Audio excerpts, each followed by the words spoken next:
Then the back and the reverse diffusion procedure.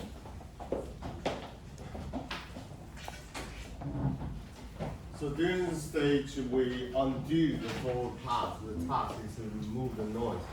Yeah, layer by layer, added in the full process again in the iterative fashion. So in the Markov chain, this is done using a neural network. This is full part, nothing to do with the network, backwards. So all the noise, so things are adding. So this is the input and output. The neural network can be constructed. It's simple. That's it. Then whenever, like that. Okay. Yeah, we presume this is the keys, and then we keep adding the noise. Finally, this is the Gaussian noise. So there's nothing to do with the modeling. Then for each stage, time step, we have images, right? Then for the image, then the relationship can be constructed by using a neural network. That's it. Then whenever we have a noise and predict back. That's it. So naive. Then, however, this incredibly it works. Thank you. Then, so the model is a task with the following given a time step t, and the noisy image xt. This is the final step, and predict noise added to the image back to the t minus 1.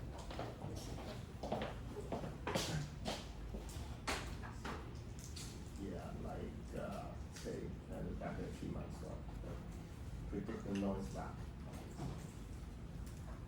Whenever you predict a noise, you just noise and remove it, and t minus 1, and predict another noise, and the t minus 2. Predict another noise, remove it, finally, turn out to be the real keys. So if I adding the noise and removing the noise, like I use a fan, you just remove the layer from layer. So finally, you can find no noise. Yes. Yeah, how stupid. Actually it works. So this is so creative. Those guys. And so, okay.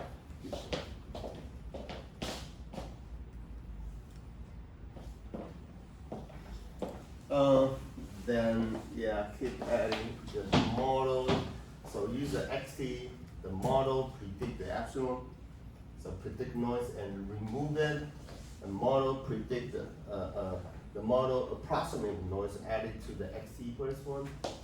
Yes, in the forward pass. Yes.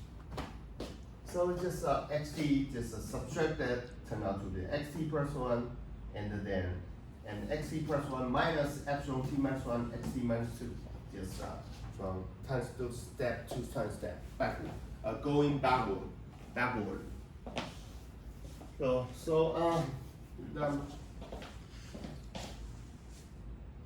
I will not get into too much detail about the mathematics. So you can go to the paper since I think the most important for our IEM perspective, what kind of the noise you like to apply. You can try different noise, however, for different applications, specific purpose application, you got to find or seek the most appropriate the noise adding procedure. Then, backwardly, how long does it take? So we're going to find the most economic time step. Not long, to avoid the overfitting, not sure for the underfitting, what is a most appropriate time step are required. Second research point.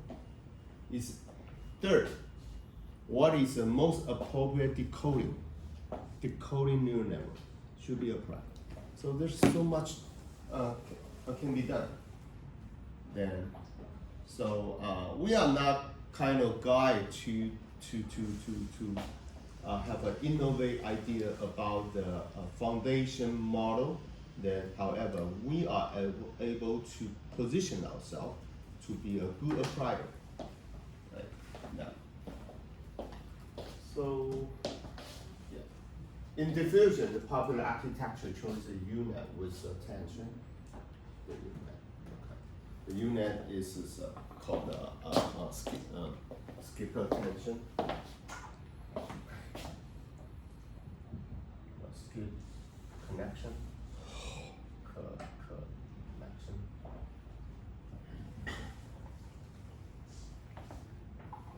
So I will upload some note about the UNet to the live group for sharing later. So to let you understand what is a UNet, the skip connection. So we don't, in order to reserve the original boundary and shape and the curve of the image. So this is we call the downsampling. When we do the downsampling into the latent, before it further reduce, we directly copy intermediate layer directly to the decoder. We call the skip connection.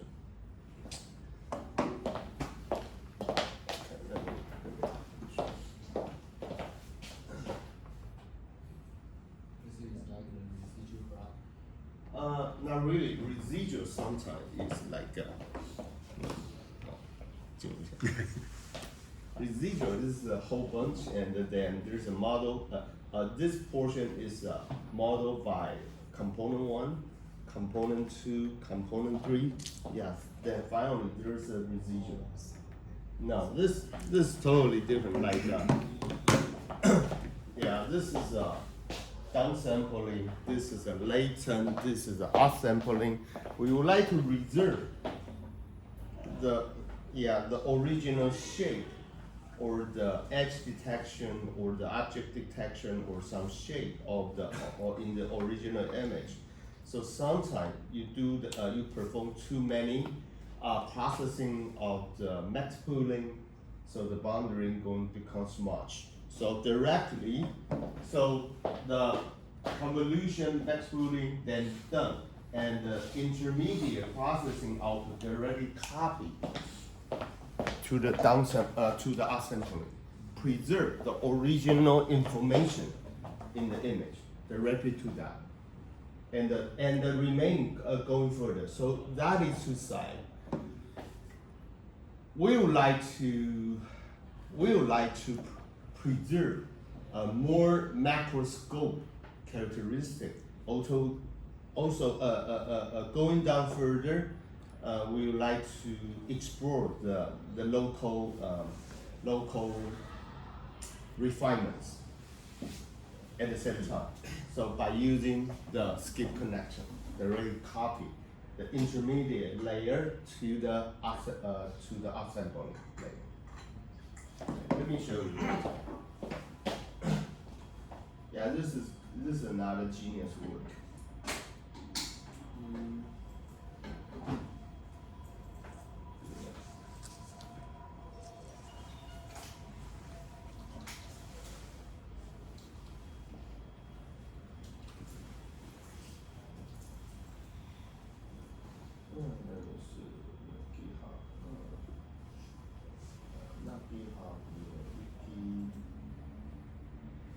Do you have a shade?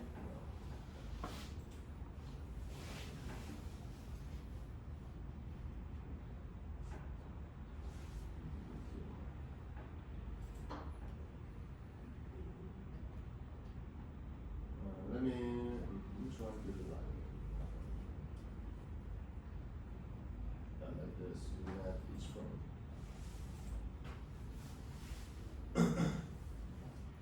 Unit explain understanding the image segmentation. So called image segmentation.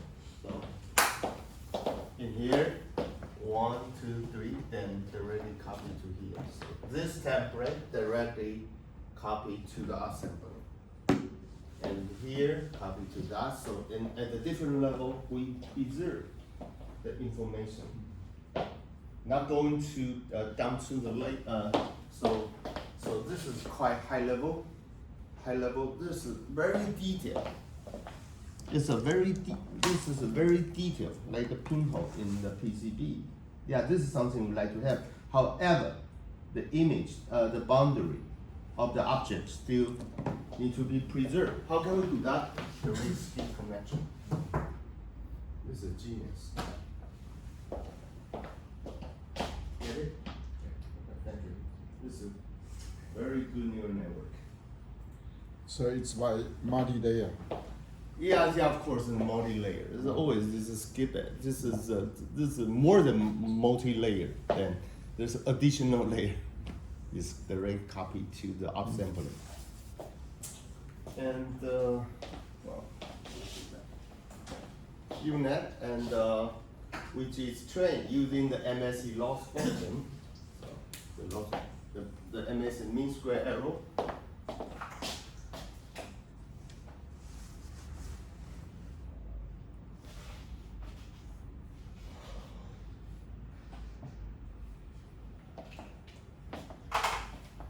Square error and UNet in the supervised fashion. Since you have a ground truth, you already have a ground truth, so you can predict after subtraction, then you have a predict you have ground truth. You just subtraction, and then turn out to be the MSE. As a performance measure, we try to minimize that. That's it, the training procedure. So this is genius. Whenever you like to create a kitten, so well, the kitten will have a since it is a probabilistic generation, so I believe they're going to have a different style of the kitten with a good generator output. And at each time step, the noise added to an image is controlled using a variance scheduler. So it's controller using the called parameter for controlling, and called the scheduler. So it could be you can use a discounting factor.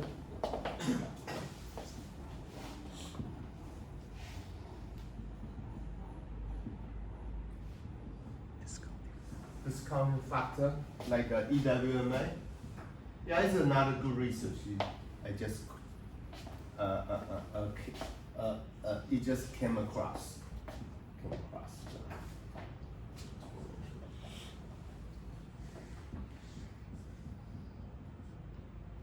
Yeah, the weights, the ZT, the weights is an exposure.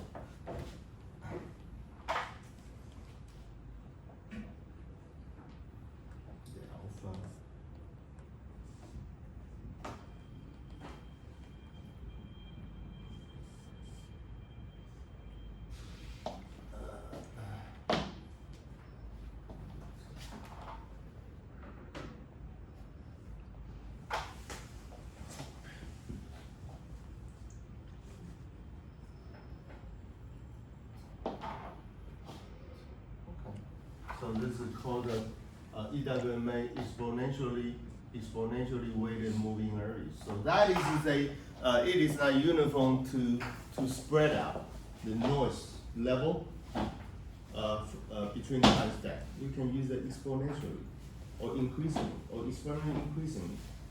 Well, this is good research. This is really good research. It can be done.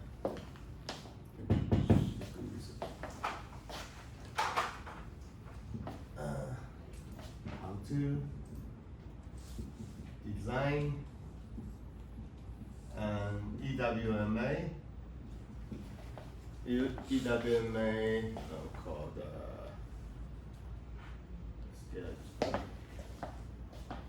this function is a variance scheduler.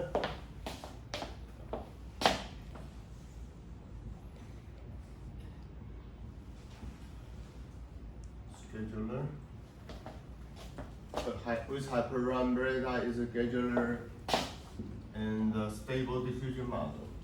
Stable diffuse This is I1 model, apply. It apply to IEM, blah blah blah. Yeah, this is a good research paper. Yeah, it could be. Guan take a note. This, some of them might want to do that. Then.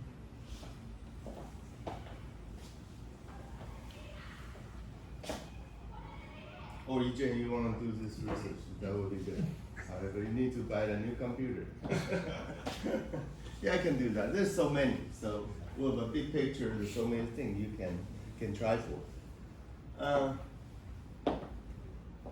So it's a good, it's a scheduler job to determine how much noise should be added to spread out. And so that during the forward process, the image at XT is isotropic, the Gaussian. So if you, originally you just small and then it's just exponentially increasing, I'm not quite sure. Since it's Guan in the winter time, he just give me a report about if we use exponentially increasing or decreasing, what is the difference or what is the impact for the diffusion model? For the different, the natural image or the eminence of CFAR10 or natural, the scene image or the, well, for industrial or natural image, so what kind of the variance scheduler is the most appropriate for the diffusion model? Do you understand what I'm saying? No? Okay, I talk to you later. Yeah. You can understand what I'm talking about, right? Okay, you ask him. Yeah. Yeah. Let me tell you something. Sometimes we do something really impactful. That means not only do the research, have fun, and this is have this real industrial or real application. That's more meaningful for a graduate student. Not just I want to graduate. Online generate paper. No, sometimes doing no fun at all. Just a generate paper. However, there's nobody want to read it. Yeah, it's a really painstaking. So this is called the beta hyperparameter. So you will see later. So it is a scheduled job to determine how much will be spread out and forward due to the path, and the image at the XT is isometric. So typically diffusion in the DBPM. Let me show you.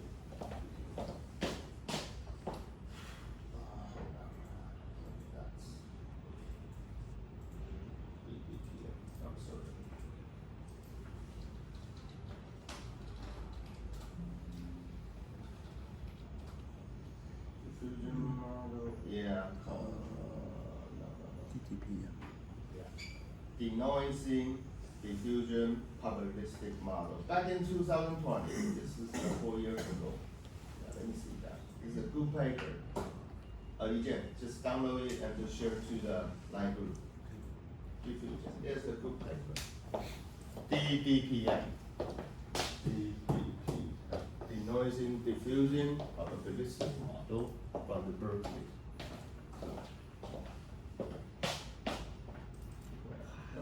Yeah, the same. This is the review that this is the background. This is about the Markov chain, and this is a loss function. This is a loss function. The KL divergence. The KL divergence. This is to measure how different between the two probabilistic sequence. And the diffusion denoising decoder. This is a reverse. Yeah, the algorithm 1, algorithm 2. Yeah. Finally, I think this is the natural images, and let me see that. There's a called the CFAR10. They also test CFAR10. Yeah, and the CFAR10, and there's a figure 7 conditional. I never tried this before. This is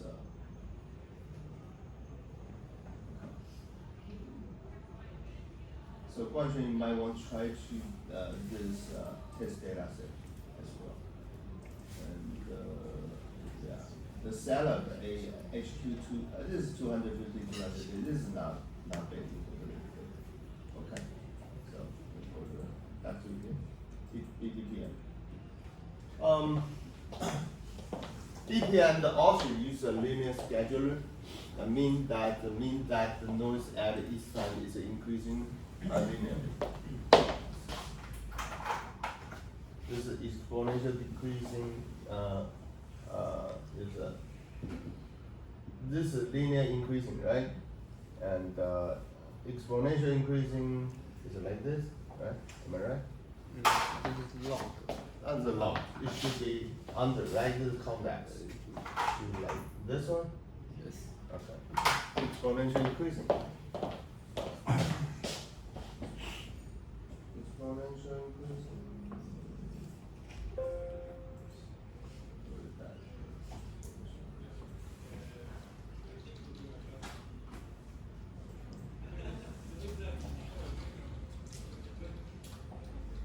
I'm sorry.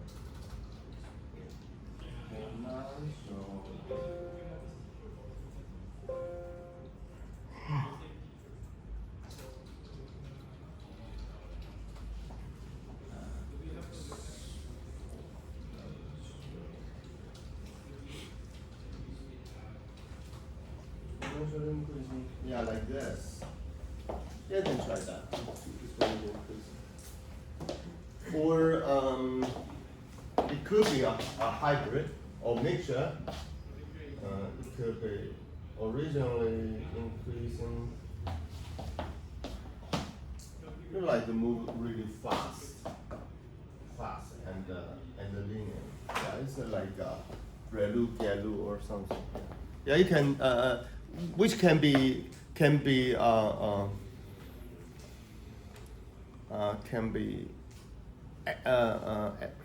inspired by some idea of the activation function.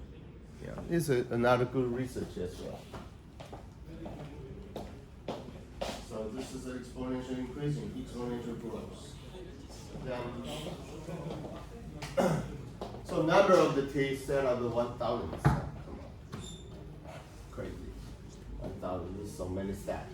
So that means how many neural networks should be constructed? 999. No wonder it takes so much, right? So, however, what is the most common combination? The T and the beta. The research paper. And since this is still in the infant research stage of the diffusion model, so there's a lot of can be investigated. So given the Gaussian noise, the model requires 1,000 iterations to generate the result. This is the low sampling rate issue. Low sampling rate, I mean the 1,000. It could be 2,000.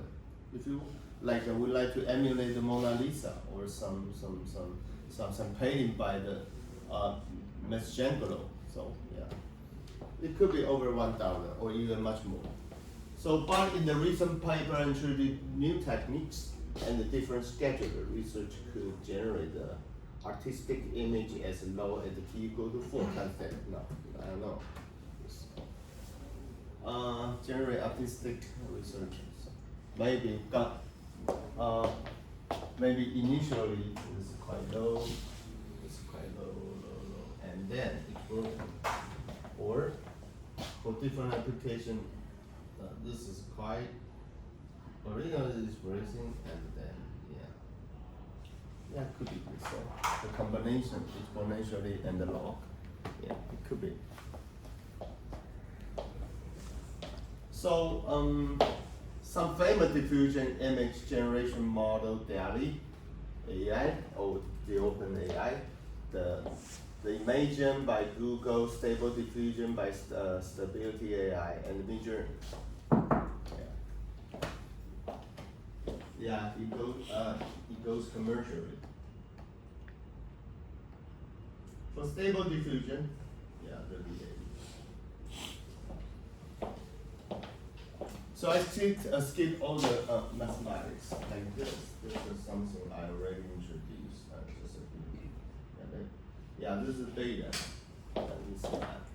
Yeah, this is beta. The hyperparameters and the probability whole Markov process. Like this one. Okay.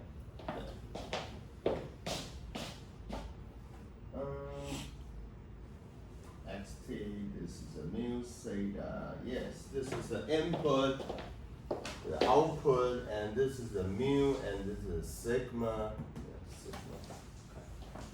sigma. Okay.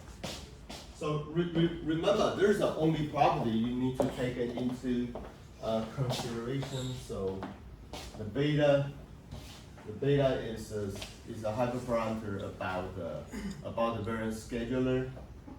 So if you take variance of the x is the sigma x squared. So the variance scalar, the variance of the beta x, it turned out to be the beta squared, the variance of the x, this is the beta squared, x is sigma x squared. So the second moment it will be squared off, squared up. So there is something you need to take it into consideration. Back to the stable region. So it consists of the three models. So a text that accepts the text prompt.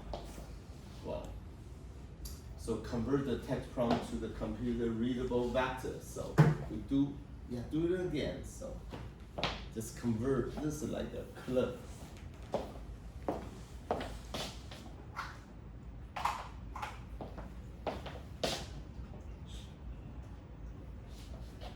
Just convert the prompt to the computer readable vector, and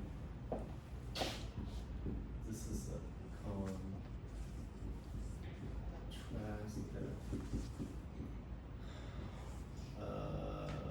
image lang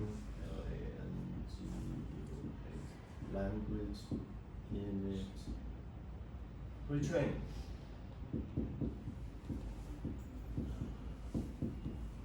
Yeah, this is it's an artifact of the stable diffusion. They do the quite similar work, however, not exactly the same. The text encoder that accepts the text prompt convert text prompt into the embedded vector. Embedded vector use a UNet. This is diffusion model response for generate image. Then a variation encoder consists of the encoder decoder to generate the output. So encoder usually reduce the image dimension. So into the latent space, the UNet diffusion model work on the smaller dimension. So into the skip connection. So decoder responds for enhancing, reconstructing the image generated by the diffusion. Well, so first of all, text into the variable, then there's a UNet. Yeah, let me show if there's some so stable diffusion.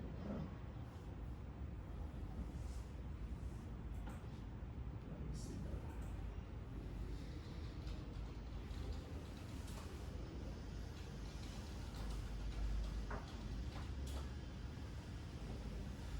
Yeah, like this. Stable diffusion is just an input the vector, input the prompt, transfer the input. Then there's already pre-trained model. There's a pre-trained model. Then use a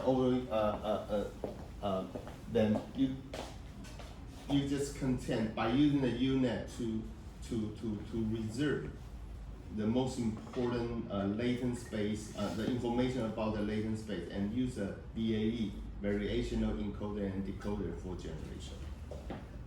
Yeah, let me see if there's an architecture.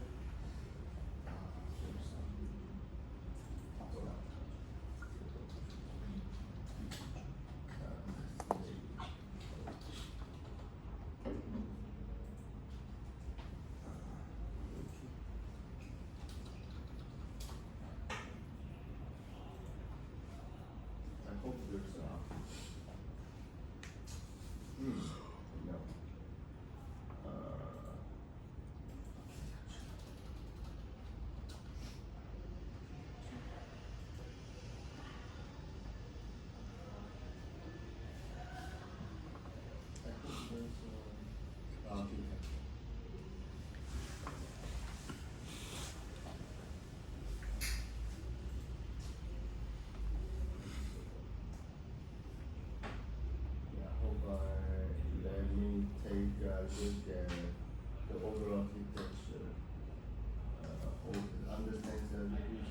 that Stanford, the Harvard.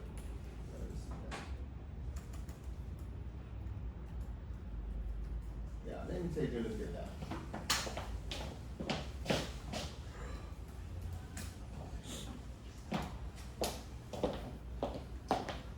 Yeah, there's a UNet diffusion model, denoising UNet actual.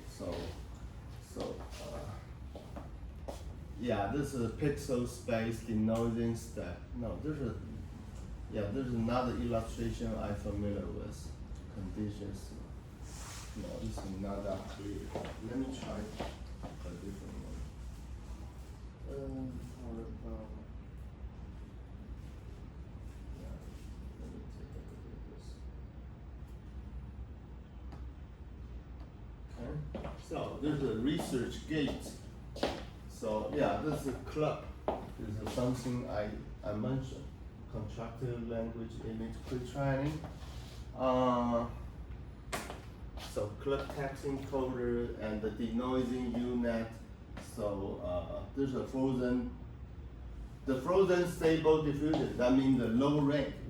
We only reserve the low rank layer for the stable diffusion. Then the train and the adapter. So this is not origin. This is not origin stable diffusion. No, it's called a frozen diffusion. Hold on. Stable diffusion architecture. Well, that's a diffusion state. Yes, it gotta be this one.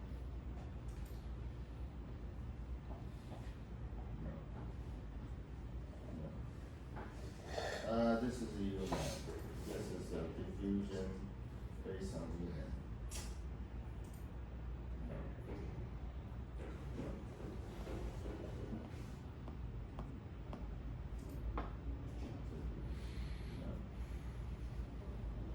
Yeah, this is the only one. The conditional mechanism stable to use the UNet semantic. So as can be clearly seen, there's a semantic map by using the we just transformed the prompting into the vectorized and into the UNet and the user denoising UNet to perform the concatenation. Then the whole representation as an input into the AE, the autoencoder.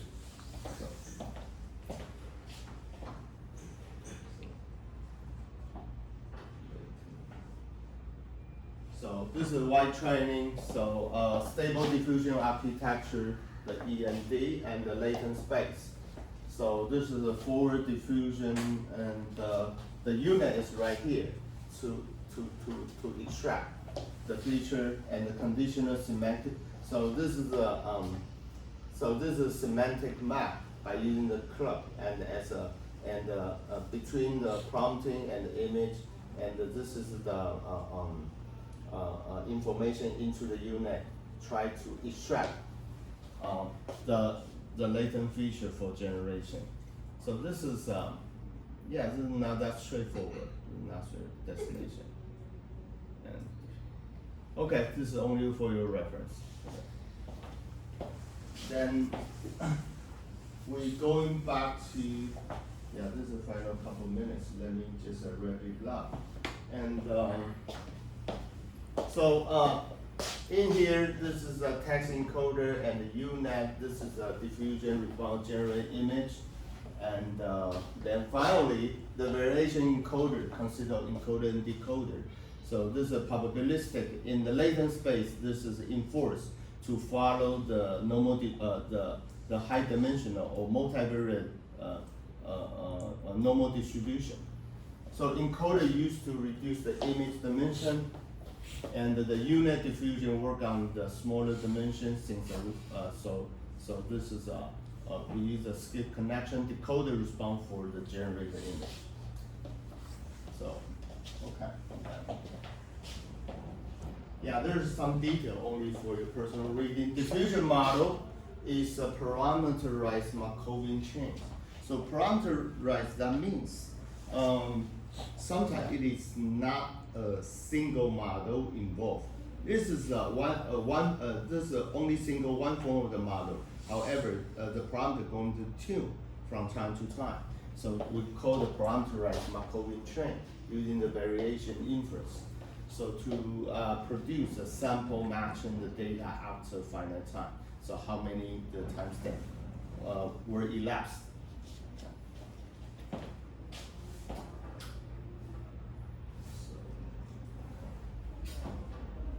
Okay, there's a quite introductory material about the diffusion. So let's start here. Then next week, homework, right? Homework. So you don't have we don't have a class. You can directly just submit homework to Guanxuan, collect. So everybody need to submit, please. When? Next Wednesday, 5 p.m. Can you? Before 5? Is next week? Next week? Or Yeah. next week? Next week is the final exam week. No, the next week going to be the week 18, right? The next week is 是1月1号吗？ This week it's 16. Okay. The 2 weeks later. Yeah. The next week going to be the day off, right? Yeah. Yeah. After the day off, this is what is our class day? The January 8th. January 8th. Yeah. So 2 homework will be due January 8th, 5 p.m. 5 p.m. You're gonna submit the Guanxuan, so please be sure. No matter how complete or how good or how bad your homework are, please submit it.